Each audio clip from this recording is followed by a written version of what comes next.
Yo, so I heard that CD Projekt Red had a live stream. I missed it. Dang. I would love to see that live. But they had a live stream about the new update that's coming to Cyberpunk. I didn't know there was an update that was happening in this game. I love it. What has it been, like a year? How long has it been since Phantom Liberty? A year, right? Something like that. And which, by the way, Phantom Liberty, masterful. The whole game is, but I don't think it's been an update since then. So they said this update's pretty big as well. IGN has it the highlights of the, was it like 5 minutes long, 4 minutes and 30 seconds long of all the details of the update. At first I got excited in the fact of thinking that it was going to be a whole new story. Not a new story, but an additional story, because personally I love Witcher 4. I mean, I ain't played Witcher 4. Y'all know what I'm trying to say. I love the Witcher series. I love it. Personally, I think they should just keep adding to this game. The way they did Phantom Liberty, I think it should be at least one more story DLC. And I threw an idea out. Last video I talked about Cyberpunk, and I said, you know who should be the main person in the DLC, the same way Idris Elba was in the last one? Matthew McConaughey. I don't know if y'all have ever seen The Gentleman. Look it up. The Gentleman with Matthew McConaughey. I think that character he played should be influenced in Cyberpunk in a new story. I had all this whole idea. I think it would have been really cool. Matthew McConaughey, Idris Elba, Keanu Reeves in this whole added story in Cyberpunk. When I first heard about this update today, I thought it was going to be added story. It doesn't look like it's going to be. I could be wrong. It could be just an update and like giving new features or added features, not really a whole new story. So let's see here. But CD Projekt Red, in my opinion, I love what y'all did with the game. If y'all don't do anything else, I appreciate y'all. But in my opinion, I think y'all should keep working on this game. And have a few, like, I don't know, have some workers work on a new Witcher game. And that way it's still in development. But I think just a little bit more time and add more to Cyberpunk. This is my opinion. If not, hey, no harm, no foul. It's still a great game, an amazing game. But let's see what this new update has to offer. Cyberpunk 2077's patch 2.2 update is available now on PC, PS5, and Xbox Series I was ready now. And CDPR has once again expanded players' customization options in the game as they explore Night City in style. Here's an overview of all the biggest changes in Cyberpunk's 2.2 update. Okay, alright. Cyberpunk 2077's patch 2.2 theme is Express Yourself, which lets players alter their cars, be more creative in photo mode, and customize V's appearance with more attention to detail. With an upgraded vehicle customization interface, you can access Rayfield's Crystal Coat technology to change the paint color of your car. Though this feature was introduced in a previous patch, Crystal Coat was only available for Rayfield vehicles, but now in patch 2.2, it can be applied to any car. Lore-wise, CDPR developers explained that Rayfield partnered with new brands to expand the technology to other car models. Crystal Coat allows you to also change the saturation and hue of the paint color, as well as the color of the lights on your car. There's also a swap feature that allows you to easily exchange two colors to see how it would look on your car. Twin Tone is another new feature that lets you scan other cars in Night City and apply the paint job to your car. This adds a database with insane paint jobs for a small fee, which lets you save your favorite collected paint That's pretty sick. Let's now, see this. If you spot the color of a car that you like, you can quickly steal their design. That's pretty cool. In terms of gameplay, you can even use Crystal Coat to evade the police by changing the appearance of your car when on the run. Oh, wow, look at that. The color of your vehicle, you can keep moving away to fade out. I'm about to do another playthrough of Cyberpunk. I don't know what number this is. I'm about to do another one. Another change in patch 2.2 is an upgrade to the Autofixer. CDPR added 10 new cars to the Autofixer website, which includes 8 to the base game and 2 to the Phantom Liberty DLC. While you're enjoying your new car options, Johnny Silverhand will spawn next to you in the passenger seat more often.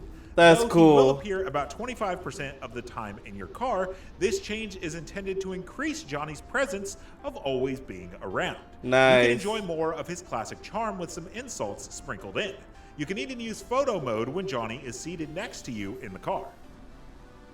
Responding to player feedback, photo mode was enhanced in patch 2.2 with a better camera and drone mode to get a wider range. A new aspect ratio feature was added to take ultra-wide pictures, but due to technical limitations, this feature is only available to PC players.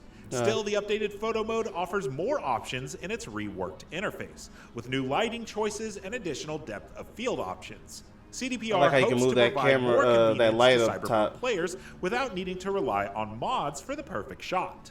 Patch 2.2 also lets you spawn up to 3 characters in photo mode, from a list cool. of over 20 NPCs in the base game and Phantom Liberty. As you experiment with all these new photo mode features, you can display photos in your apartment. This is an upgraded apartment feature that puts smart frames on your walls for you to show off the best shots that you take. Cyberpunk's character creator adds 112 new assets in patch 2.2 to customize V. There are 8 new faceplates available to use, with 2 per art style. If you want to make V look like they're a member of the Mox, you can do that. Players can dive into new nail and lip designs in the character creator as well.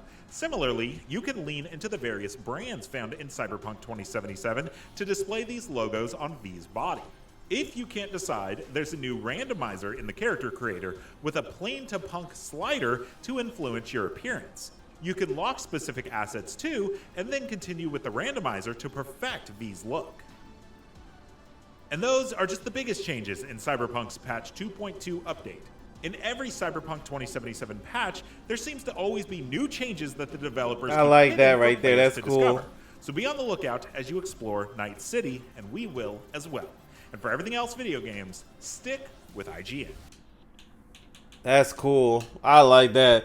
It was, when I first heard that update, I was hoping for a story mode expansion, but this is like a patch. I'm cool with it. Like I said, if this is a sign, maybe it is behind the scenes. Maybe this is a sign that they're just going to keep working on the game. Because I think in Phantom Liberty, if I remember correctly, after that one, they said they was done. So it's hope alive. Honestly, bro, they should just keep going with this game. The possibilities. Oh my goodness, a whole new, like, you remember the ending with Pan Am, you get one of the endings? They should extend that story too. See what happens there. Maybe you do find something that helps V, and where there's no sad endings, it helps V with Pan Am. I don't know. Or if you like with Judy, or what's the other ones? Like just different versions, like different endings. What happens if it's not a happy ending and it's something darker? I don't know. Yes, they have multiple endings, light and dark, in the main and in Phantom Liberty, but let's get more. Though, like I said, that Matthew McConaughey scenario I gave, maybe he's the key to something very great or something very bad. I don't know. There's just so much you can do with this game. Oh, and I also heard that it was somebody was talking about that people was asking for a third-person mode, so that way you can see V in All Night City. I would like that. I don't know if that would ever happen, but that would be a cool feature. I would like that. Everything you customize, you actually see. Because that's the one thing about all this customization is, unless you do photo mode or, you know, different, like, moments in front of the mirror and stuff, you don't really see V that much in this game. Like, some cutscenes you do. But, yeah. I'm about to do another playthrough of Cyberpunk. I can play this game, and it's endless. I was so glad of how great this game was. It was very rare something, like, where I have so much hope for something. Very rare it comes out on top, and I'm not disappointed. This is one of them games where I had high expectations. It comes out, it meet my expectations, and then some. Yes, obviously with some issues, but I didn't really deal with those. I was playing on the Xbox, the Series X, and I didn't deal with that issue. So I know people on PC and PlayStation 4 did. So I had a few glitches, but not enough where I was like, what the heck is this? You know how all the problems they had. So I was blessed to not have that issue. But outside of that, anyway, I mean, yeah. CD Projekt Red, please. That would be awesome. Anyway, thank y'all so much for tuning in. I'll check y'all later. I'll put the original video in the description below in case you want to see it for yourself.